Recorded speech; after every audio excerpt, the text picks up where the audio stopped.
I can do all these things in the physical world, or stupid, crazy adventures that are really hard that other people have trouble with, but I can do that no problems and suffer and endure and get through. But in the business, I struggle to do even, well, not simple, but like these not so difficult things. So what were you viewing the business as? If it's not an adventure, what was it? I don't know. Maybe that's the problem.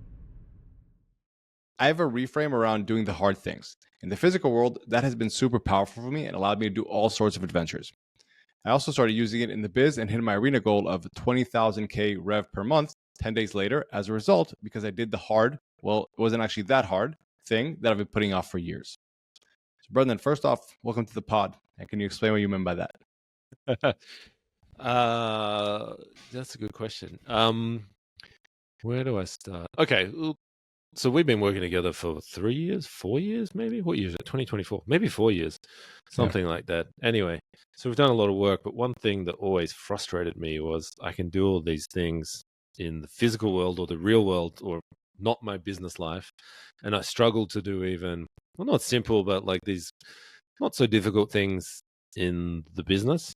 It's like I can do these stupid, crazy adventures that are really hard that other people have trouble with, but I can do that no problems and suffer and endure and get through. And Enjoy it as well. Yeah, enjoy it. You're have a bit fun. of a psycho in that part, yeah. Yeah, a little bit.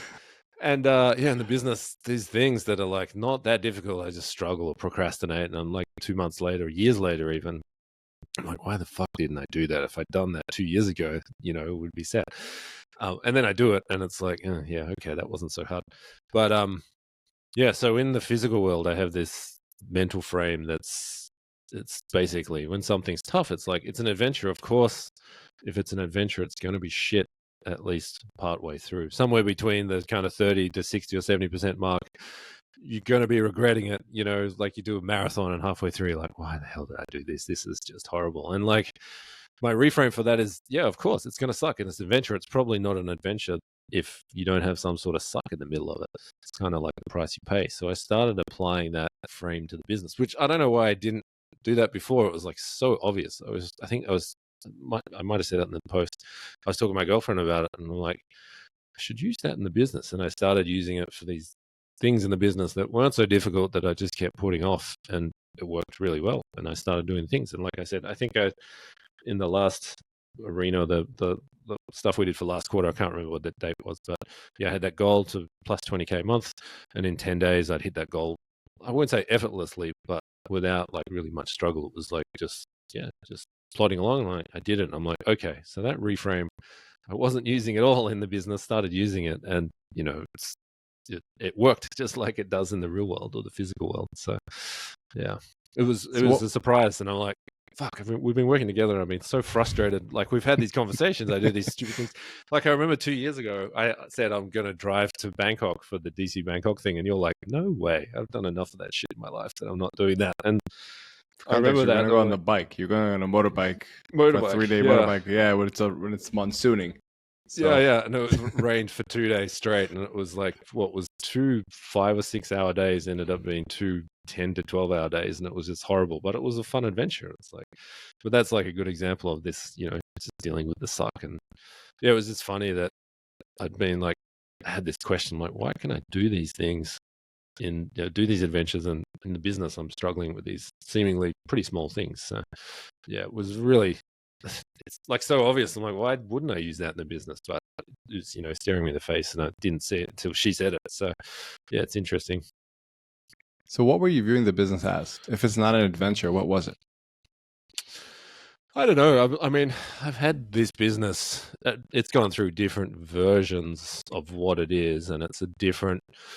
It's kind of in this weird phase at the moment where I'm pivoting to something else. I don't know. I've had this particular business since 2008, so it's like, I guess in a way I take it for granted and almost like a job sometimes. It's like you kind of forget that, you can decide what you want to do, and like it's your choice to do this or do that or how you work in the business. And I guess it's been around. I've had it for so long.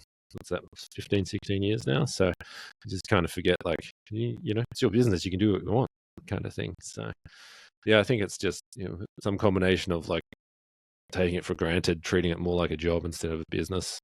And that sort of thing. Not being excited as well. That's probably another thing too.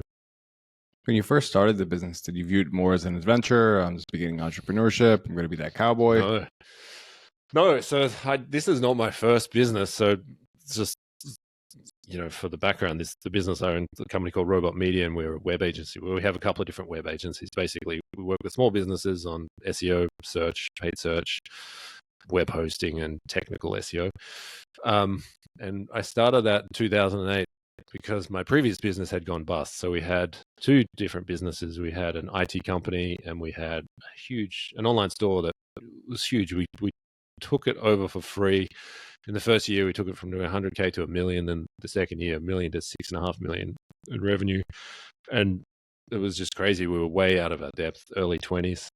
And it was great until the kind of growth plateaued. And then we had cash flow issues and ultimately it went bust. So a big part of why that business was successful was SEO. We were really good at SEO. We didn't know it was called SEO at the time, but we were really good at ranking and search. And then after that went bust, I started getting calls about, helping people with Google search and SEO. And so that's how the agency started that I have today. So out of that. So definitely not. So that was the other business, the IT company and the online store, we'd had for 7 or 8 years at that point. So so this is not my first rodeo. So to Question about that though. Do you think there was a part of you that after you had that, it probably seemed like a wild adventure at the beginning when you went from 100K to $1 million to 6? Yeah. Do you think there was a part of you that was like, okay, no more adventures in business. This is not a good thing. And that was it taught you the wrong lesson, so to speak? Yeah. And we've talked about that like we were complete cowboys. And we rolled the dice so many times and we just got lucky so many times in a row. And we thought it was us. Like we thought it was our skill, not just the random roll of the dice. So, we had a lot of ego and arrogance, and that's ultimately what caused the business to fail. When it outgrew us, we didn't, have the humility to be like, we need help. We need someone to come and tell us what to do. But probably the thing that I kind of took away from that subconsciously, maybe, and a bit consciously, is that being a cowboy is bad, and kind of I squashed that part of me too much in business, I think, and got kind of risk adverse, I guess. So we took huge swings in that business, crazy things we did, and that's why it grew so quickly. But from that I think I subconsciously viewed I call it cowboying. We've talked about it on calls. So like being a cowboy is bad, but I've come to realize in the last year working together with you that I need that cowboy energy, but it needs to be balanced as well. It's not all bad. Like I painted it all black essentially, and it's not all bad. I need some of that energy. You need to take those big swings, but they need to be a bit more measured and strategic, not just insane. That crazy early 20s energy where you're just doing crazy things and don't care about the outcome or the consequences. I remember you broke down that analogy to be, I think you called it the ranch owner versus the cowboy. Yeah. Correct? Yeah. Yes. So here's my thought process on it. I think the ranch owner is the hat you wear, so to speak, when you're thinking about the strategy of what should we do. But then the actual implementation of it, going through the sock, seeing it as an adventure, that's when you take on the cowboy vibe. Yep. You know what I mean? Yeah. So, and I've because I came to, because I painted the cowboy so black, and I've only recently realized that, in the last year that, that's the cowboy is the doing guy and the ranch owner. So I changed the ranch owner, now the king. So he's not the ranch owner anymore because that didn't really resonate with me. He's been upgraded. Yeah, he's been upgraded. So now he's the king. So, strategic, you got the strategic guy, the real thinker and the planner, and then the crazy guy has the energy to do the crazy things, but without so much, undirected crazy energy like we had in the past, and no underlying strategy like we used to have. So, yeah. It's an interesting thing. I think a lot of people go through it where they tell themselves the story where business has to feel boring. And because, they were younger, they were a bit wild, just because generally everything in their life was a bit wilder. They were younger and something didn't work out. They're like, okay, now I have to be a serious person and I have to be boring. And what happens is they also, first off, lose a lot of passion for their business because like, this isn't fun. And second, it almost softens you up a little bit. Yeah, I'd agree, definitely. Yeah, because you need a kind of like that don't give a shit attitude to a degree. Not it doesn't need to be so strong that you're like, I don't care about anything, but you need a part of that in the business, not be emotionally attached, I guess, to the outcome. I think I spent many years squashing that part of me that like that sort of cowboy energy is all bad, so I don't want it. Whereas You need that Yeah. in measured doses, I think. The way I like to think about it is introducing a playfulness. When something feels very serious, like this is a job, we have to do well. We always talk about, that performance pressure bell curve. And that just creates so much pressure sometimes that people's performance starts to tank. Yeah. And when all of a sudden it's viewed in a more playful manner, oh, this is just an adventure. Yeah. Adding that levity to it, all of a sudden it's wild what it does to people's performance. Yeah. How they're able to execute on the things that used to feel so hard and so, anxiety inducing, whatever. And be like, oh, cool, let's just try this. Yeah. Wouldn't it be crazy if it worked? Yeah. I'd agree. And that frame for me is like treating it like an adventure is like something's going to break here and that's okay. Like there is going to be some suck here and that's fine. That's part of the process. Like it's not all bad if something goes wrong and we can deal with it, so, nobody's going to die. So, it's not that bad. So. Yeah. So can I ask how you would deal before you took on that frame, let's say in previous months or whatever it may be, when something hard happened, what was the kind of self-talk? Was it, why is this happening? This shouldn't be this way. Something must be wrong. Or what was that for you? Do you think that caused you to not execute? Procrastination. Like it's like different versions of procrastination. Not having enough time. I'll do it tomorrow. I don't have enough time. I had to do this other thing that distracted me. It was just, and I still have a little bit of that. Like it's not, it's not perfect, but it's, some version of procrastination. It's like, it's not important. It can wait till tomorrow. It's kind of like, and these things are like the Eisenhower matrix. It's like, it's not urgent. It's important though. And it's just like kicking the can down the road. Like, I can do it tomorrow. I can do it next week. And there's always the next day, there's, some sort of excuse that gets in the way again. And I think that's the habit I got into to justify it. And then these important things 6 months later, I'm like, that's still not done. That's not great. So, and it's not even a case of, I know what to do. I know it's going to work. It's like, why haven't I been doing it? And that was what I was frustrated when we were working together. It's like, I'm blocked here. Like, what is this thing that is blocking me? That I can do all these stupid, crazy things in the real world, but I'm stuck in the business. So, and that was the thing that unblocked me. Is it's an adventure, of course. So, yeah. Let me try to rephrase that in a different way. Just I want to see if it makes sense for you, because I think it'll make sense for the audience. That when you had an expectation that things are just kind of, we'll see how they are, and we'll just go along. When things got hard or uncomfortable or just weren't urgent, they didn't have this kind of deadline, whatever it may be, it was easy to default, be like, oh, well, I don't really want to deal with it. But when you preemptively went in with an expectation, somewhere between the 30 to 70% mark, it's going to suck. And this is part of it. You signed up for it. It's supposed to be here. It's exactly where you're supposed to be. It's what we wanted. Then when that happened, you were like, okay, this is supposed to be here. There's no reason to procrastinate. We actually wanted this. Yep. I'd agree. Yeah, spot on. Do you see that anywhere else in the business with your employees, with your team, when you prep them intentionally ahead of time? Like, hey guys, you're going to have this project, and this is probably the point where you're going to get a little bit frustrated. It's going to feel a little bit fuzzy or not clear. And again, we just got to prepare for this, and it's supposed to be here. Have you ever tried that with them? Yeah, a little bit. I mean, we kind of do that by default, protecting the downside. Look, we know, because a lot of the things we do are repetitive, like they're the same thing, moving customers' websites around, making changes, things like that. So the guys kind of know in advance what's going to go wrong, and we kind of add those steps in already. It's like, well, this may happen, so make sure you take it back up first, or do this at a certain time of the week or certain time of the day, because this might go wrong. So we kind of have that built into the process already. So I don't think we do have that sort of issue in the business, but I think we by default baked into the process to deal with it. So so I don't think there's an issue with the stuff like that, but we do talk, and the guys know what the risks are around a lot of things now. So just over time they've learned that. So yeah, does that answer the question? Kind of. I was thinking more about the emotional aspect. They're also human beings.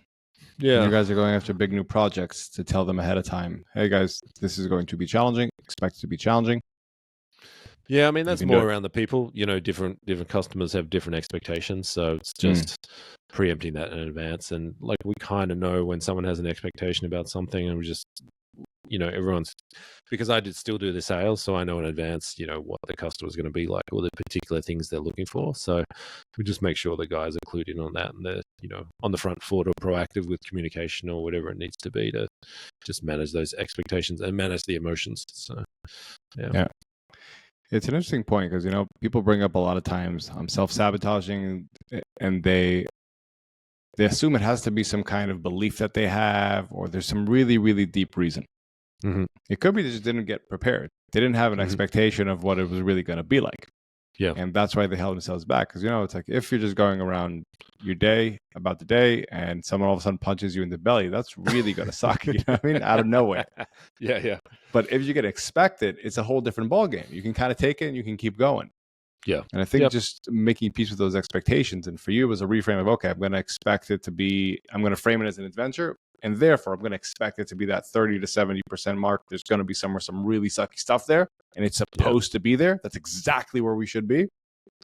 It sounds like that's the difference maker.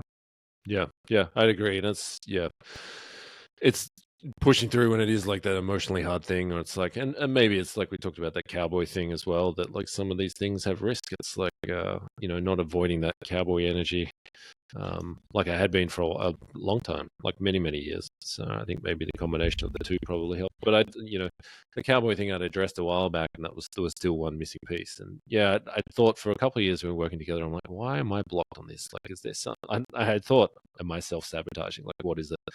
And it really wasn't that. It was just reframing it and, just expecting the suck. So, yeah.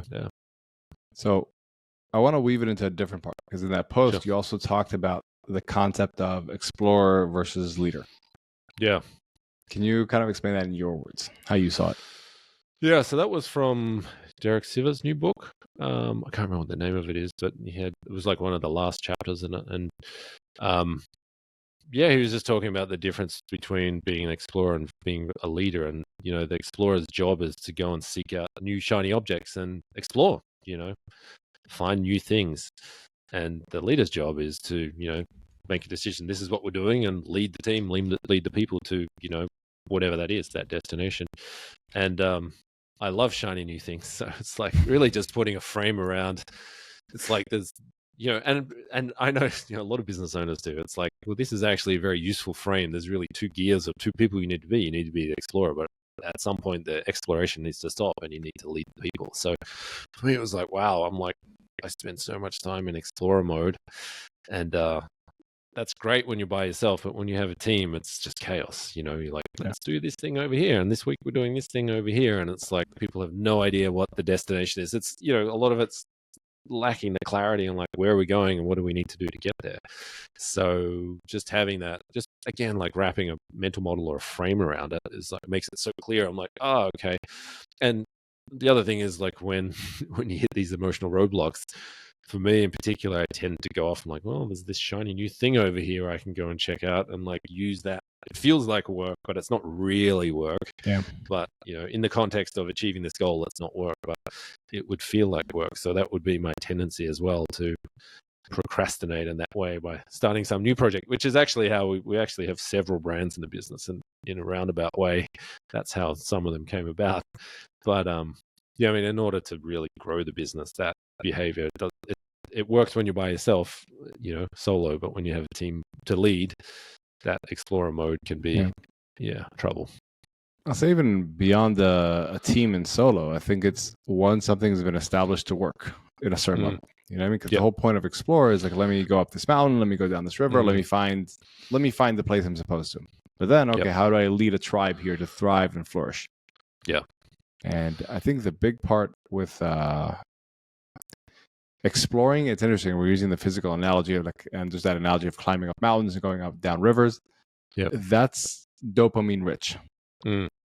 Now, what it's also is a different kind of challenge of just doing the monotonous things that need to be done. Like it doesn't have that in it. Yep. And that's the fun. And a lot of times that when you go into leader mode, there's all these different kind of challenges that aren't also super exciting. It's like, just how do we solve this problem? How do we deal with this client? How do we scale? Whatever it may be. And they're not as exciting as this new thing. Yeah. And it's predictable too, right? Like that's the other thing. So yeah. And we all love novelty. And I think that's a big thing to kind of accept about ourselves. Just because we're drawn to it doesn't mean it's the right thing. Even if it feels like it's the right thing or the thing we're more attracted to, recognize our feelings sometimes lead us astray. Yeah. There's actually a comment Scott made in Bangkok a couple of weeks ago in the workshop. He talked about that we're drawn to newness and we actually value newness over things that are established. And that was like, I'm like, oh yeah, that was a really powerful insight for me. Again, like just wrapping some language around like those feelings. It's like, yeah, we really do value the new over, something we already have. So that also kind of plays into that as well, that the new things can seem so shiny and so good compared to, this thing that's kind of boring and working and, pumping out dollars and, it's predictable. So, yeah. Yeah. So I want to kind of tie it back a little bit to performance, because the way I look at it beyond just the explorer mode and the leader mode, just being more, let's call it like dopamine rich or just they're new. Yep. You personally, you have a certain energy you need to get out. And like we talked about it back in the day, there's Cal Newport, who's Cal Newport, great thought leader, all that kind of jazz. He's not that kind of human who has that very A-type energy that has to do a lot of crazy shit. And like I'll just repeat quickly the story of how we found this out. It was one of those arena calls that you were doing a lot of stuff in your business that I couldn't make complete sense of it, of like why it was all being done at once. And I asked you, why are you doing all this? You're like, I just need some crazy in my life, I think. And you were half joking, but I was like, well, we need to fix that. Yep. And you had this process where you would do deep work, so to speak, like as a chunk in your calendar at the beginning of the day. And then at the end of the day, you would do jujitsu or surfing or mountain biking or whatever it may be. Yeah. And all of a sudden, when we flipped it around, you were able to find your calm because you got that crazy out of you first, so to speak. Yeah. Can you speak a little about your experience around that? Yeah, I remember we talked about that one day in particular. I remember going mountain biking on a Monday morning at like 7 a.m. I took a photo of my Instagram. I'm like,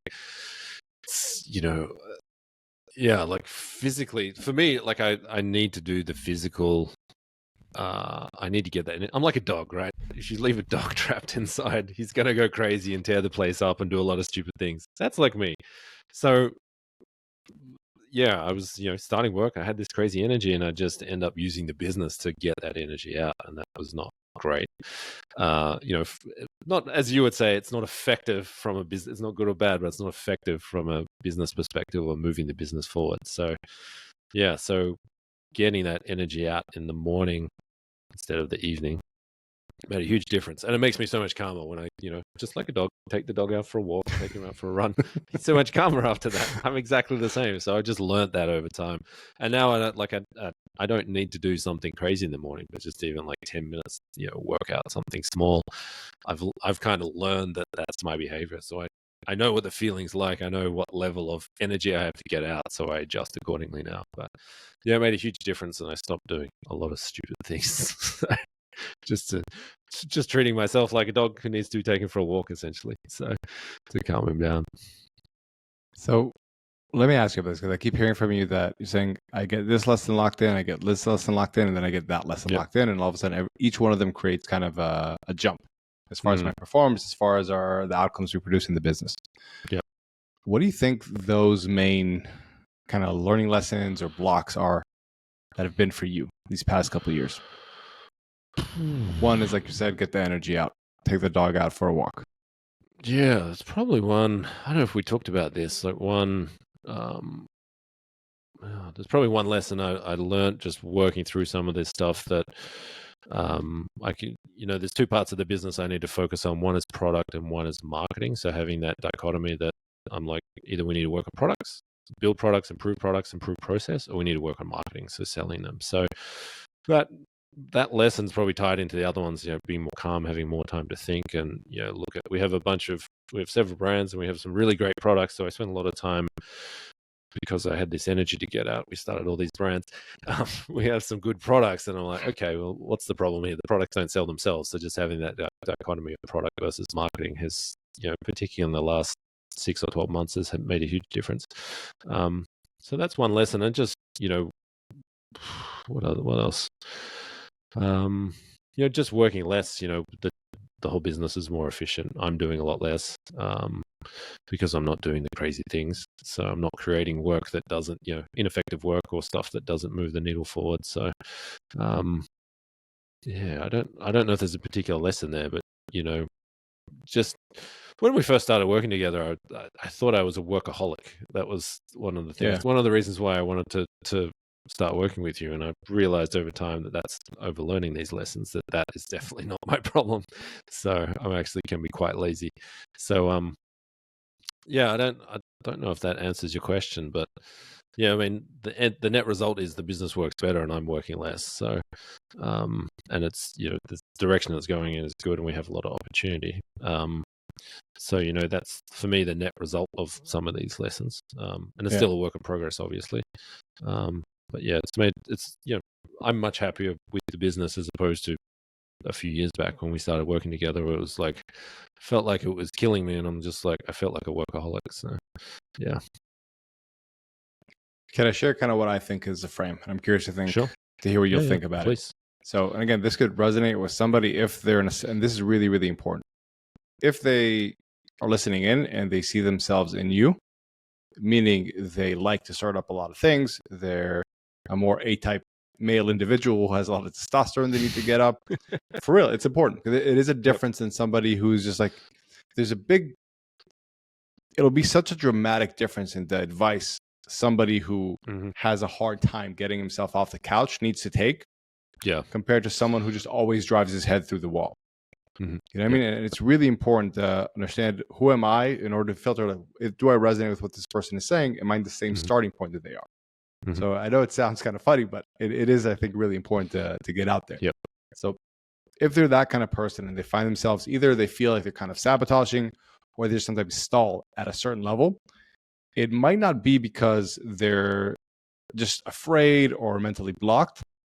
It could be because, one, they just haven't found an outlet for their energy. So they keep doing a lot of things they shouldn't be doing. Then two, they put too much pressure on it by saying it's too serious. It's a job. We have to just be serious about it. It's not an adventure. Like, they don't find a frame how to make it fun. So in that performance pressure bell curve, it feels like there's too much pressure all the time. It's no fun. There's no levity, and it's not a game. Like, I think the best way to kind of explain it is when you have a challenge with an emotional weight, that's stress. When you have just a challenge, then it's a puzzle. And for you, a lot of the ways, like, you've had challenges in mountain biking, surfing, jiu-jitsu, there's not an emotional stress of like, what will this mean if it doesn't? Just like, let's try to do this. That'll be cool. Yep, that's true. And you took that kind of energy into the business. Sorry, go ahead. Yeah, the context is purely fun. That it's like there's no other reason to do it other than fun. It's not, I don't have to do it. So that's interesting. Yeah, so that's the adventure. And then the final piece is that they haven't set expectations correctly. That adventures are also supposed to have suck in them. Like it's the whole ice bath analogy.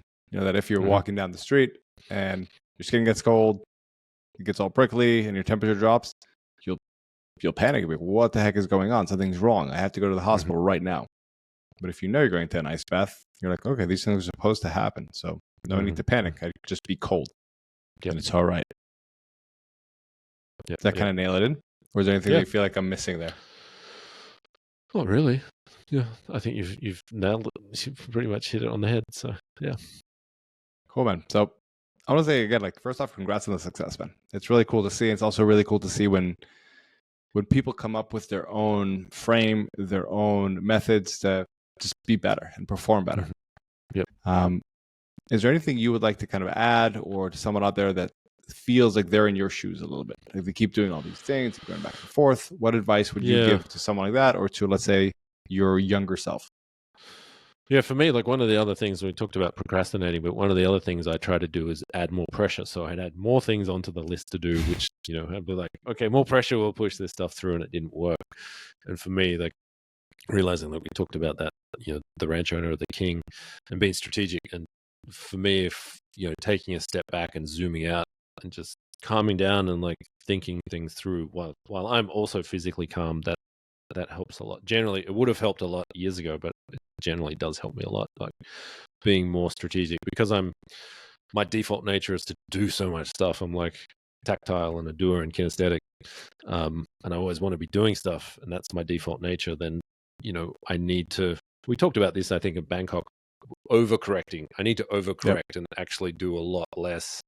And part of that for me, like, if we talk about like specific things to do, what does doing less mean? For me, it means like taking a step back, zooming out, being, big picture, being strategic and thinking about things in detail before doing them. Like that for me helps a lot. And then, once I'm ready to, once I let the dog out and like ready to take action, then I'm, the action is effective. I'm going in the right direction. I'm not, going the just whistling around the room everywhere. Yeah, just going crazy. It's not just energy and getting out. I'm actually putting the energy towards, the right direction at the right speed and, the right pace. So yeah, for that overcorrecting is something I've thought about a lot. It feels like I'm going overboard. I'm like, but it actually, because that my default tendency is to doing mode, it's probably lands me somewhere in the middle by overcorrecting. So does that make sense? It does. So I kind of I clarified it a bit for the audience. So what we did in the workshop we did for all our alumni event, we share with them a concept we're going to be sharing in the book called the 3 archetypes. And the whole point of it was, in order for someone to self-recognize themselves in this archetype, there's a go harder guy, there's a want to be like guy, and there's a chip on the shoulder guy. And the reality, all these archetypes, they have their pluses and they also have their minuses. So it's important to recognize, who am I? Because then I can recognize, I probably this thing, for example, like Brendan, the go harder guy, that he goes too hard. If you ever feel like, am I going too hard? That means you've gone way, way too hard. You're way, way overdoing it. And meanwhile, the want to be like guy, for example, they usually don't have that same kind of energy. So for them, if they're wondering, like, could I go a little bit more? Probably yes. You know what I mean? So it's just important to kind of know yourself as far as where you stand on certain things. It's just like a bias. Like if you know you're overly optimistic, overly pessimistic, you need to be conscious of that so you can purposefully correct for it.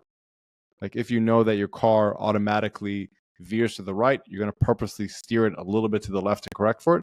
It's the same kind of thing. And why it's so important to know how you naturally get drawn to things. Does that make it clear? Mm-hmm. Yeah, absolutely. Cool. So I kind of encapsulate again one last time, just for the people listening at home, that I think if you're feeling sabotaged or you feel like you're kind of stalling at a certain point, it might not be just because you have a certain fear or a mental block you need to work through. It's just a big, big frame around this. First off, find a way, if you need to get that energy out. So you're just zooming around the room. Like how Brendan says, walk the dog. Second, ask yourself, am I putting too much pressure on this, or does this feel like a fun adventure? Whatever that is to you. Find a way to make it feel playful, add some levity there. It's just a game. Like if you're listening to this podcast, chances are you're probably doing already pretty well in life. Like everything else is just bonus. It's just a game. And if you can treat it like just a game where you just have the challenge and not the challenge plus the emotional weight of what will this mean about me if I don't, all of a sudden your performance actually shoots up. Paradoxically, people think like if I put more pressure and feel crappier about myself, then my performance will be better. But usually with the guys that already have that push in them, like we said, it takes them overboard. It's not a positive thing. And the last thing is just have expectations ready. Like there's going to be, I really liked how you said it, at any point between the 30 to 70% mark, there's going to be some suck. And if you're not ready for it, it's going to surprise you. Yeah. And like that's the thing. If you don't prepare for that, you're going to regret it in real time and then be like, okay, let me just do something else that's easier. And you'll suck back into that explorer mode. Yeah, exactly. Cool. Brendan, if people want to reach out, learn more about your company, how can they reach out? Where can they find you? Oh, that's a good question. Probably on our main website, robotmediaonline.com. I think there's a contact form there. So that's probably the best place. Cool. We'll put that in the show note below. Brendan, I want to say thanks again for coming on. I appreciate you sharing your personal insights here. It was great to hear. And for everybody else, I wish you a great rest of your day. Bye, guys. Thanks, man.